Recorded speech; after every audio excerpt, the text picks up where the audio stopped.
સમાચાર વિસ્તારથી લોકસભા ચૂંટણી 2024 અંતર્ગત ગુજરાતમાં ત્રીજા તબક્કામાં 7 એપ્રિલે તમામ 26 લોકસભા બેઠકો પર મતદાન તેમજ 5 વિધાનસભા બેઠકો પર પેટા ચૂંટણીનું મતદાન થશે। લોકસભા ચૂંટણીમાં બીજા ચરણનું મતદાન 26 એપ્રિલે થશે। ત્યારબાદ વડાપ્રધાન મોદી અને ગૃહમંત્રી અમિત શાહ 27 એપ્રિલથી ગુજરાતમાં પ્રચાર અભિયાન શરૂ કરશે। ગુજરાતમાં ભાજપ દ્વારા આગામી 27 એપ્રિલથી ધમાકેદાર પ્રચાર અભિયાન શરૂ કરવાની શરૂઆત થશે। આ અંગે મળતી માહિતી મુજબ વડાપ્રધાન મોદી અને અમિત શાહ 27 એપ્રિલથી ગુજરાતમાં પ્રચારની શરૂઆત કરશે। રાજ્યના 4 ઝોન સૌરાષ્ટ્ર, ઉત્તર મધ્ય અને દક્ષિણ ઝોનમાં પીએમ મોદી ઝોન દીઠ 2 જનસભાઓ કરશે અને 1 રોડ શો કરશે। શહેરી વિસ્તારોમાં રોડ શો તો ગ્રામ્ય વિસ્તારોમાં જનસભા કરશે। બીજા ચરણમાં મતદાન બાદ પીએમ મોદી અને અમિત શાહ સાથે ભાજપના તમામ સ્ટાર પ્રચારક ગુજરાત આવશે। તમામ કેન્દ્રીય મંત્રીઓની સાથે ભાજપના તમામ મુખ્યમંત્રીઓ ગુજરાતમાં પ્રચાર કરશે। ભાજપના સ્ટાર પ્રચારક જંગી જનસભા, રોડ શો, નુક્કડ સભા, ડોર ટુ ડોર પ્રચાર કરતા દેખાશે। ગુજરાતની કેટલીક બેઠકો પર ઉમેદવારોને લઈને કાર્યકર્તા રોષને ઠારવા માટે ડેમેજ કંટ્રોલ કરવાનો પ્રયાસ પણ બીજેપીના દિગ્ગજ નેતાઓ દ્વારા કરવામાં આવશે। સાથે જ મતદાનના અંતિમ ચરણમાં બંને ગુજરાતના નેતાઓ ચૂંટણી પ્રવાસ તમામ અડચણો દૂર કરીને તમામ કાર્યકર્તાઓ નેતાઓ ભાજપના ઉમેદવારને જીતાડવાના કામે લાગી જાય એવા પ્રયાસો પણ કરવામાં આવશે। મોદી અને અમિત શાહ બંને દિગ્ગજ નેતાના સંભવિત ચૂંટણી પ્રવાસને કારણે સમગ્ર ગુજરાતમાં અત્યારથી તૈયારી આરંભ કરી દેવામાં આવી છે। તો આગામી લોકસભાની ચૂંટણી માટે મતદાન થાય તે પહેલા જ સુરતમાં વિજય સાથે ભાજપનું ખાતું ખુલી ગયું છે। જો કે આ ઘટના બાદ મહારાષ્ટ્ર કોંગ્રેસના પૂર્વ મુખ્યમંત્રી સુરત આવ્યા હતા। તેઓએ ભાજપ અને મોદી સરકાર પર ગંભીર આક્ષેપો કર્યા હતા। મહારાષ્ટ્રના પૂર્વ મુખ્યમંત્રી પૃથ્વીરાજ ચૌહાણ સુરત આવ્યા હતા। અહીં તેમણે કહ્યું હતું કે આ લોકસભાની ચૂંટણીમાં ભાજપની જીત થશે તો દેશમાંથી લોકશાહી નહીં બચે। હાલ ભારતમાં આર્થિક અને રાજનૈતિક ભ્રષ્ટાચાર ચાલી રહ્યો છે। સુરત ખાતે આવેલા મહારાષ્ટ્રના પૂર્વ મુખ્યમંત્રી પૃથ્વીરાજ ચૌહાણે એક પત્રકાર પરિષદ સંબોધી હતી, જેમાં તેમણે કહ્યું કે પહેલા તબક્કામાં જે મતદાન થયું છે તેના આંકડા જોઈને મોદી બોખલાઈ ગયા છે। તેથી કોંગ્રેસ પર તુષ્ટિકરણના ખોટા આક્ષેપ કરી રહ્યા છે। આગામી ચૂંટણી બે વિચારધારાની નહીં પરંતુ મોદી અને પ્રજા વચ્ચેની ચૂંટણી છે। મોદી સરકાર અર્થવ્યવસ્થાનું સંચાલન કરવામાં નિષ્ફળ ગઈ છે। તેના કારણે દેશના બેકારી અને મોંઘવારી સતત વધી રહી છે। આજે એન્જિનિયર યુવાનો પણ ડિલિવરી બોય બની રહ્યા છે। દેશમાં મોદી શાહ મોડેલ એટલે પ્રજા દ્વારા ચૂંટાયેલી સરકારને ઉલથાવી પોતાની સરકાર બનાવવાનું મોડલ છે। ત્યારે સુરતમાં ઉમેદવાર હટાવવાનું પાટીલ મોડલ પણ દેખાઈ રહ્યું છે। अनेक राज्यों में लोगों ने चुनी हुई सरकार बना दी, लेकिन मोदी जी ने विधायकों की खरीद फरोख्त करके ईडी, सीबीआई, इनकम टैक्स का उपयोग कर और पता नहीं क्या क्या पद का हामी देकर मंत्री बनाकर अपने सरकारी गिराई है। ये तो मोदी शाह मॉडल हुआ। लेकिन कल परसों जो सूरत में घटनाएं घटी है, चुनाव के पहले आपने अपना हथकंडा लगाया। पता नहीं शायद ये CR पाटिल मॉडल है या मोदी शाह पाटिल मॉडल है। સુરતમાં ભાજપ ઉમેદવારની બિનહરીફ જીત અંગે પૃથ્વીરાજ ચૌહાણે કહ્યું કે હાલ દેશમાં આર્થિક અને રાજનૈતિક ભ્રષ્ટાચાર વધી રહ્યો છે। તેનું ઉદાહરણ સુરતની ઘટના છે। તે લોકશાહી માટે ઘાતક બની રહે છે। મોદી કેશલેસ વ્યવહારની વાત કરે છે, પરંતુ તેઓએ ઇલેક્ટ્રિક બોન્ડ થકી કેશલેસ કરપ્શન શરૂ કરી ઇલેક્શન બોન્ડના નામે મોટો ભ્રષ્ટાચાર કર્યો છે। ભાજપ સરકાર પર મોટા આક્ષેપ કરતા તેમણે કહ્યું હતું કે મનમોહન સરકારમાં જે વિકાસનો દર હતો તે રીતે જો શહેરનો વિકાસ થતો હોય તો આજે ભારત દેશની 5મી નહીં પરંતુ 3જા નંબરનો આર્થિક મજબૂત દેશ બની શક્યો હોત। આ વખતે ચૂંટણીમાં જો ભાજપની જીત થશે તો દેશનું સંવિધાન કે લોકશાહી નહીં બચી શકે। मांग करते हैं चुनाव आयोग से कि जो घटनाएं सूरत लोकसभा क्षेत्र में हुई है, जिस तरह से प्रत्याशी के जो समर्थक थे जिन्होंने पर्चा भर के एफिडेविट भर के दिया था, जो अगर आप गलत बात कह रहे तो क्यों कह रहे हैं, तो क्या दबाव है, इसकी जांच चुनाव आयोग करे। સુરત બેઠક પર કોંગ્રેસના ઉમેદવાર નિલેશ કુંભાણીનું ફોર્મ રદ થયું હતું। ત્યારબાદ અપક્ષ અને અન્ય પક્ષના ઉમેદવારોએ ઉમેદવારી પત્ર ખેંચી હતી, જેને લઈને સુરત બેઠક પર ભાજપના ઉમેદવાર મુકેશ દલાલ બિનહરીફ વિજેતા જાહેર થયા હતા, જેને લઈને કોંગ્રેસ હવે આ મામલે કોર્ટમાં જવાની તૈયારી કરી રહી છે। કોંગ્રેસના રાષ્ટ્રીય અધ્યક્ષ મલ્લિકાર્જુન ખડગેએ આ મામલે કોર્ટમાં પડકારવાનો નિર્દેશ આપતા કહ્યું કે કાયદાકીય વિકલ્પો ખુલ્લા રાખવામાં આવશે। સુરતમાં ઉમેદવારી પત્રોની ચકાસણી દરમિયાન કોંગ્રેસના ઉમેદવારના 3 ટેકેદારોની સહીઓની નકલી હોવાનો વાંધો ઉઠાવવામાં આવ્યો છે। ત્યારબાદ પહેલા કોંગ્રેસના ઉમેદવાર નિલેશ કુંભાણીના ટેકેદારો ગુમ થયા હતા અને ત્યારબાદ ઉમેદવારી રદ કરવામાં આવી હતી. કોંગ્રેસના નેતાઓનું એક પ્રતિનિધિ મંડળે મુખ્ય ચૂંટણી કમિશનર અને અન્ય ચૂંટણી કમિશનરો સાથે મુલાકાત કરી માંગ કરી છે. સુરતમાં ફરીથી ચૂંટણી પ્રક્રિયા કરવામાં આવે. સિંઘવીએ ચૂંટણી કમિશનરો સાથે મુલાકાત કર્યા બાદ કહ્યું કે અમે ચૂંટણી પંચને વિનંતી કરી છે કે સુરત બેઠક પરની ચૂંટણી સ્થગિત કરવામાં આવે અને શક્ય તેટલી વહેલી તકે ફરીથી ચૂંટણી યોજવામાં આવે, જેથી એક સ્પષ્ટ સંદેશ જાય કે તમે ખોટો પ્રભાવ ઊભો કરીને ફાયદો ઉઠાવી શકતા નથી. તો સાળંગપુર હનુમાનજી મંદિર ખાતે આજ રોજ હનુમાન જયંતિ પર્વ નિમિત્તે વહેલી સવારથી જ અલગ અલગ કાર્યક્રમોનું આયોજન કરવામાં આવ્યું હતું. ત્યારે ગુજરાત રાજ્યના મુખ્યમંત્રી ભૂપેન્દ્ર પટેલ પણ સાળંગપુર હનુમાનજી મંદિર ખાતે દર્શન કરવા માટે પહોંચ્યા હતા. મુખ્યમંત્રી શ્રી ભૂપેન્દ્ર પટેલ સુપ્રસિદ્ધ તીર્થક્ષેત્ર શ્રી કષ્ટભંજન દેવ હનુમાનજી મંદિર સાળંગપુર ધામ ખાતે આયોજિત હનુમાન જયંતિ ઉત્સવમાં ભક્તિભાવપૂર્વક ઉપસ્થિત રહ્યા હતા. પ્રતિવર્ષ હનુમાન જયંતિના પાવન અવસરે સાળંગપુર ધામમાં થતા અનેકવિધ ધાર્મિક આયોજન અન્વયે આ વર્ષે સમૂહ મારુતિ યજ્ઞ સાથે હનુમાનજી મહારાજને ધરાવાયેલા મહાઅન્નકૂટની આરતીનું આયોજન કરવામાં આવ્યું હતું. મુખ્યમંત્રી શ્રી ભૂપેન્દ્ર પટેલ આ મહાઅન્નકૂટની આરતીમાં સહભાગી થયા હતા. તેમણે શ્રદ્ધાપૂર્વક હનુમાનજી મહારાજની આરતી કરી હતી અને સૌ લોકોના સુખ, શાંતિ અને સમૃદ્ધિની મંગલ પ્રાર્થના પણ આ હનુમાન જયંતિ અવસરે કરી હતી. કષ્ટભંજન દેવ હનુમાનજી મંદિરના સંતો, અગ્રણીઓ અને શ્રદ્ધાળુઓ હનુમાન જયંતિના આ ઉત્સવમાં ઉમંગભેર જોડાયા હતા. તો લોકસભાની ચૂંટણીને લઈને ભાજપ અને કોંગ્રેસના ઉમેદવારો આક્રમક પ્રચાર કરીને મતદારોને રીઝવવા માટે એડી ચોટીનું જોર લગાવી રહ્યા છે. ત્યારે બનાસકાંઠા કોંગ્રેસના ઉમેદવાર ગેનીબેન ઠાકોરે પાલનપુરના સામડી ગામે સભાને સંબોધી હતી અને ભાજપ અને પોલીસ ઉપર આકરા પ્રહારો કરીને પોલીસની કામગીરી ઉપર સવાલો ઉઠાવી પોલીસને ગર્ભિત ધમકી આપી હતી. લોકસભાની ચૂંટણીને લઈને બનાસકાંઠાના ભાજપ અને કોંગ્રેસના ઉમેદવાર જિલ્લાના વિવિધ વિસ્તારોમાં ઝંઝાવાતી પ્રવાસ કરીને મતદાતાઓને રીઝવવાનો પ્રયાસ કરી રહ્યા છે. ત્યારે આજે પાલનપુરના સામડી ગામે કોંગ્રેસના ઉમેદવાર ગેનીબેન ઠાકોરની ચૂંટણી સભા યોજાઈ હતી, જ્યાં કોંગ્રેસના પૂર્વ પ્રદેશ અધ્યક્ષ સિદ્ધાર્થ પટેલ સહિત અનેક કોંગ્રેસના નેતાઓ અને કાર્યકર્તાઓ સહિત મોટી સંખ્યામાં લોકો ઉપસ્થિત રહ્યા હતા. જ્યાં કોંગ્રેસના ઉમેદવાર ગેનીબેન ઠાકોરે ભાજપ પક્ષ ઉપર અને આડકતરી રીતે શંકર ચૌધરી ઉપર પ્રહારો કરતા કહ્યું હતું કે બનાસકાંઠા જિલ્લાને કોઈ નદ નિયાતો માનતા હોય તો એમના મગજમાંથી રાય કાઢી નાખજો. આ અલગ પ્રકારની ચૂંટણી છે. પૈસાથી લોકશાહી ખરીદાતી નથી. મને ચૂંટણી લડવા માટે આગેવાનોએ વિનંતી કરી હતી કે જે વ્યક્તિથી આખો જિલ્લો ડરે છે એની સામે ચૂંટણી લડવાનો સૌથી વધુ અનુભવ તમને છે, એટલે તમારે ચૂંટણી લડવાની છે. 2017 અને 2022માં મારી સામે સંસાધનો હતો, પણ તમે પરિણામ જોયું છે. અહીં એમના મળતિયાઓને ફાયદો કરવા માટે પાઇપલાઇનોના કામ અપાય છે. કોઈ દિવસ ઉલટું પાણી ન જાય. ખેડૂતોને પાણી મળે કે ન મળે એ ખેડૂતોને જોવાનું. અહીં ચૂંટણી હોય એટલે તળાવોનું ઉદ્ઘાટન કરે છે અને પાણીનો બંબો પાડે અને પાણી જમીનમાં ઉતરી ન જાય તે માટે નીચે પ્લાસ્ટિક પાથરે છે. આ રીતે પાણીના તળ ઊંચા ન આવે.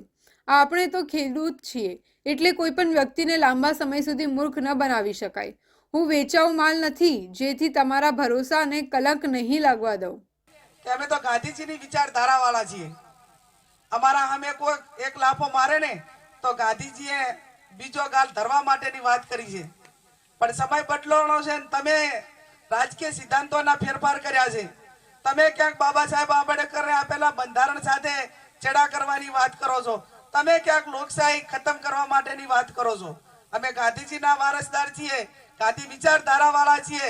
પણ ક્યાંક જરૂર પડે ને તો ઝાંસીની રાણીની લક્ષ્મીબાઈની પ્રેરણા લેવી પડે, ક્યાંક ભગતસિંહની લેવી પડે, કે ક્યાંક વીરતા પરમો ધર્મ નિભાવવો પડે ને તો એમાંથી પણ અમે પીછેહટ નહીં કરીએ. એટલું ધ્યાનમાં રાખીને તમારે બધાને બોલવાની જરૂર છે. તો બીજી તરફ ગેનીબેન ઠાકોરે શંકર ચૌધરી ઉપર આડકતરી રીતે આક્ષેપ કરતા કહ્યું હતું કે જિલ્લાના અનેક નેતાઓને કામ કરતા જોયા છે. એમને હાલ જે સહકારી માળખું ચાલે છે એવું નથી ચલાવ્યું. વર્તમાન માળખામાં ભાજપના એક વ્યક્તિનો અડ્ડો બની ગયો છે. એ ભાષણમાં 36 કોમ અને 18 આલમ કહે છે, પણ એમને સહકારી માળખામાં 10 વર્ષમાં કેટલા લોકોને નોકરી આપી.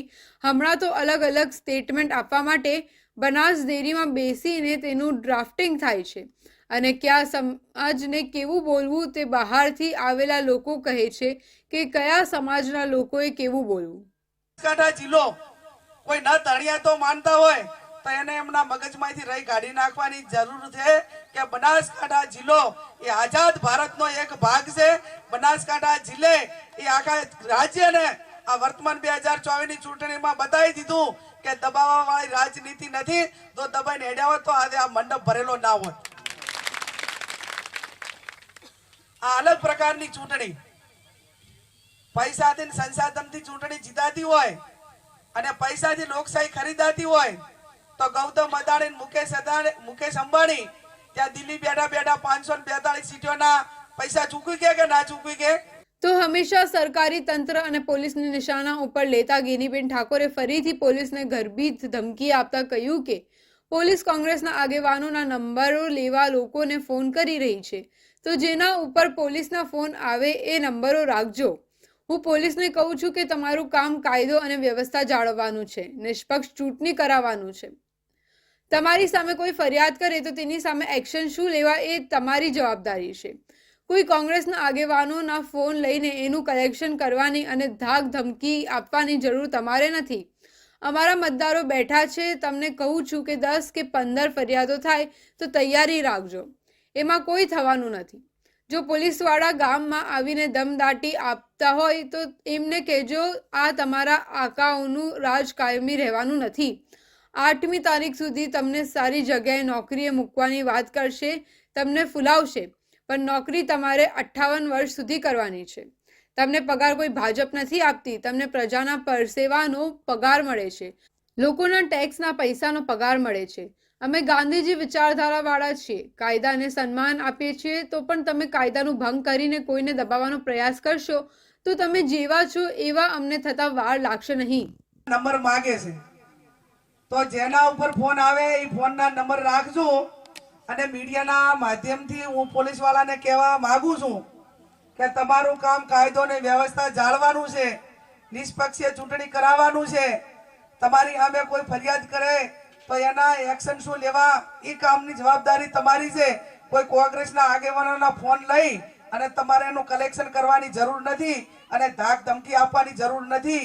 આ મારો ક્ષત્રિય આ સમાજને મારા મતદારો બેઠા 5 પછી 5, 10, 15 એફઆઈઆર થાય ને તો બાપુ તૈયારી રાખજો.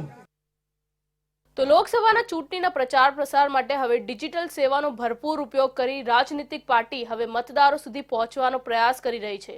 ત્યારે વલસાડ લોકસભાના બેઠક પર આવો જ પ્રયાસ ભાજપના ઉમેદવાર માટે પ્રચાર માધ્યમ થકી મોબાઈલમાં રમતી ગેમનો ઉપયોગ કરાયો હોવાને સામે આવ્યું છે.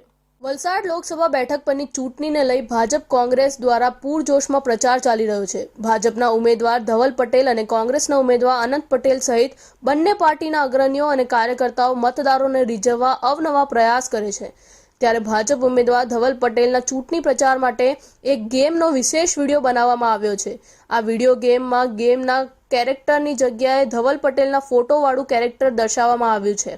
મોબાઈલ દ્વારા રમાતી આ ગેમમાં વડાપ્રધાન નરેન્દ્ર મોદીની કેન્દ્ર સરકાર અને ભાજપ શાસિત રાજ્ય સરકાર દ્વારા ચલાવવામાં આવતી વિકાસ અને જન કલ્યાણકારી યોજનાઓની માહિતી છે.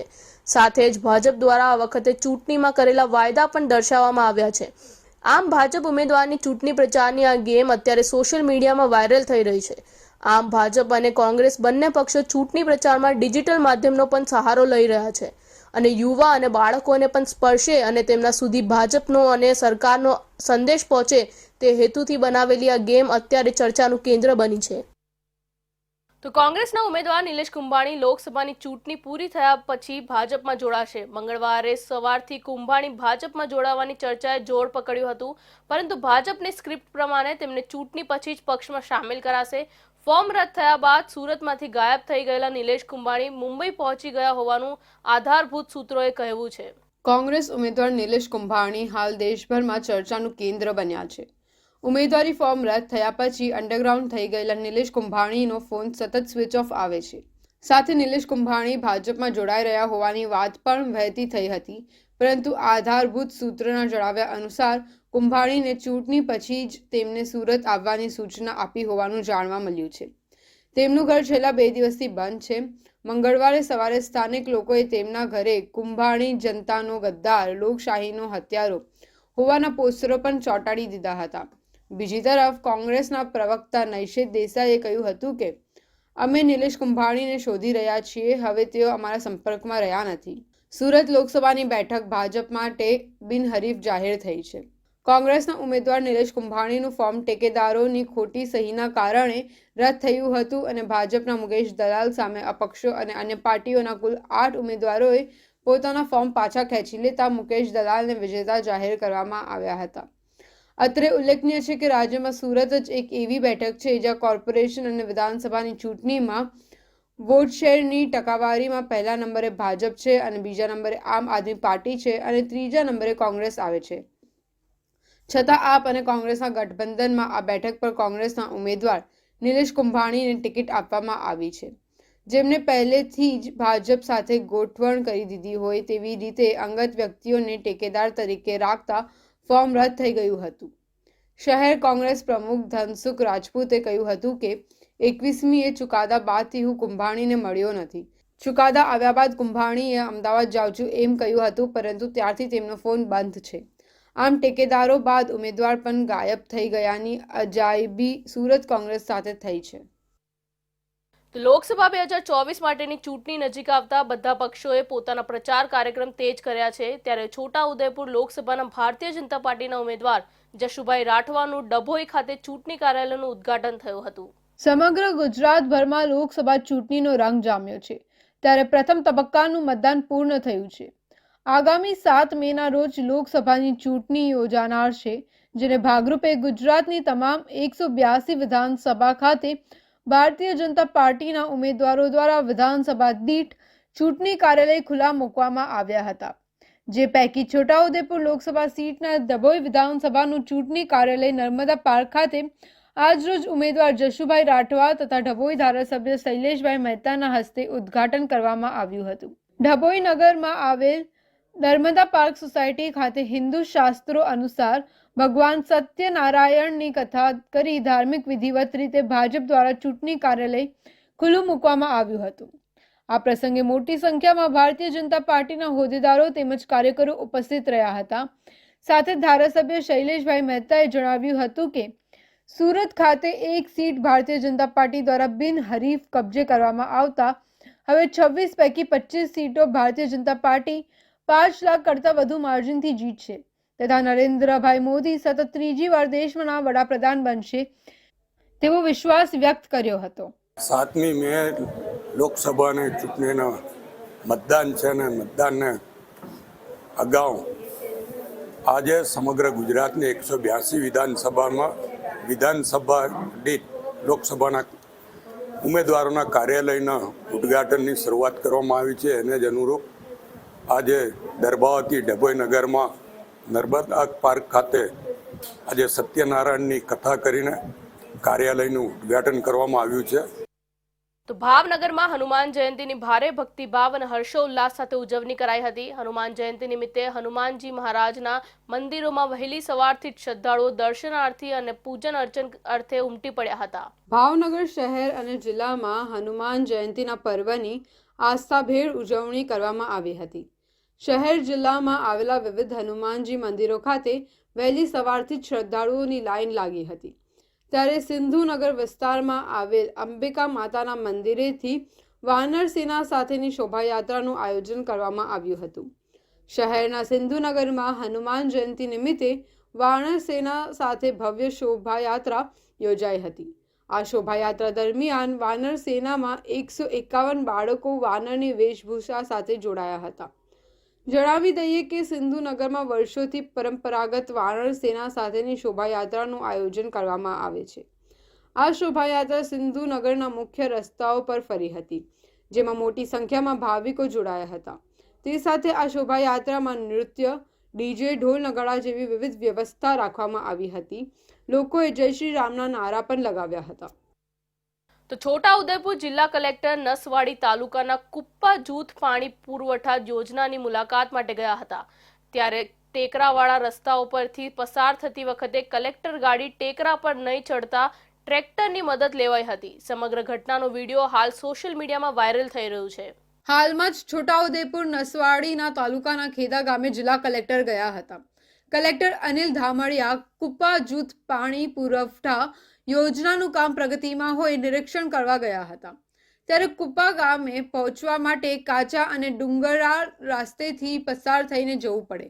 ત્યારે ખેદા ગામના ટેકરાવાળા રસ્તાઓ પરથી પસાર થતી વખતે કલેક્ટર ગાડી ટેકરા ચડવામાં નાકામ રહી હતી.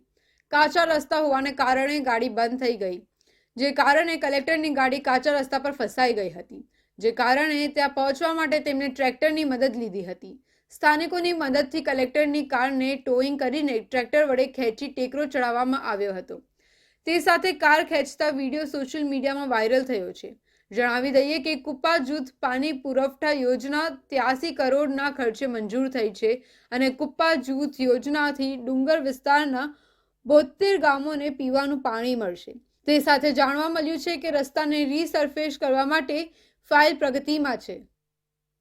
તો સુરત ઇકો સેલના એએસઆઈ 5 લાખની લાંચ લેતા એન્ટી કરપ્શનના હાથે ઝડપાઈ ગયો હતો. વ્યાપારીના જપ્ત માલ અને ભાગીદારને છોડાવવા માટે 15 લાખની લાંચ માંગી હતી, જે પૈકી 5 લાખ લેવાના કેસમાં ઝડપાયો હતો. મુંબઈના વેપારી સાથે 1.84 કરોડની છેતરપિંડીના કેસમાં સુરત ઇકો સેલની પોલીસ વેપારીના ભાગીદારને પકડી લાવી હતી. તેની ઓફિસમાંથી કબજે કરેલા સામાન તેને પરત આપવા ઇકો સેલના એએસઆઈ સાગર પ્રધાને 15 લાખ રૂપિયાની લાંચની માંગણી કરી હતી, જે પૈકી 5 લાખ રૂપિયા આપવાનું કહેતા વેપારીએ એન્ટી કરપ્શનને જાણ કરી દીધી હતી. કતારગામ ખાતે એએસઆઈના ભાઈને આ લાંચની રકમ લેતા એસીબીએ રંગે હાથે ઝડપી પાડ્યો હતો. જોકે એએસઆઈ સાગર પ્રધાન છૂટી ભાગ્યો હતો. મુંબઈના લોઅર પરેલના પ્રિઝમ એન્ટરપ્રાઇઝ કંપનીના એડમિનિસ્ટ્રેટિવ મેનેજર રોમિલ સંઘવીએ સુરતના કતારગામના વાસ્તવ દેવડી રોડ પર મુખી એમ્પાયરમાં આવેલા અપેક્ષા જ્વેલર્સના નામે બિઝનેસ કરતા ગૌતમ વાઘણાને સોનામાંથી સસ્તી મજૂરી લઈ દાગીનાની ઘડી આપવાનું કહ્યું હતું. કુલ 1.84 કરોડ રૂપિયાની મત્તાનું 3 કિલો સોનું જોબ વર્ક માટે લઈ જઈ દાગીનાના કે સોનું પરત આપ્યું ન હતું, તેમજ છેતરપિંડી કરી નાસી ગયો હતો, જેની ફરિયાદ મહારાષ્ટ્ર NM જોશી માર્ગ પોલીસ સ્ટેશનમાં નોંધાવી હતી.